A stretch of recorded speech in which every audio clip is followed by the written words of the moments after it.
I'm a strong believer that harm reduction should always be the approach to dealing with any situation. But there's situations here that,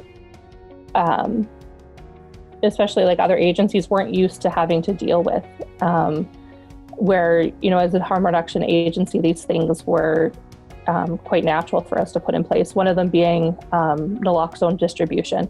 So we were already doing community distribution of naloxone, and we've done that for the last couple of years here. And we knew that we saw right away from other provinces that there was increases in overdoses happening.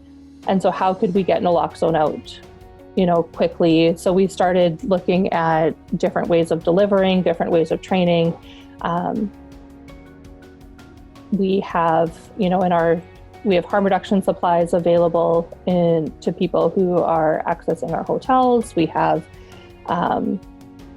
the MAP program, the managed alcohol program, running in the hotels for people that are needing it. So really looking at not just sticking them there, but making sure they're well supported while they're there, that they have access to the things that they need, so that they'll stay. Because if we need to keep somebody there for 2 weeks, it's not realistic to tell them, if you came in using substances, you can't use substances for the 2 weeks you're here. You're gonna go back out and not access support, and you're gonna leave the hotel, and that's gonna put the community at risk.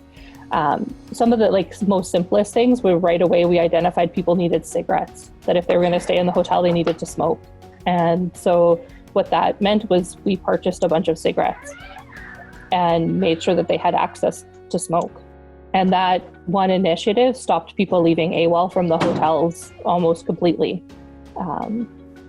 So just little things like that. Harm reduction is really practical support. It really goes down to the roots of basic needs and where you're at standing today, what do you need?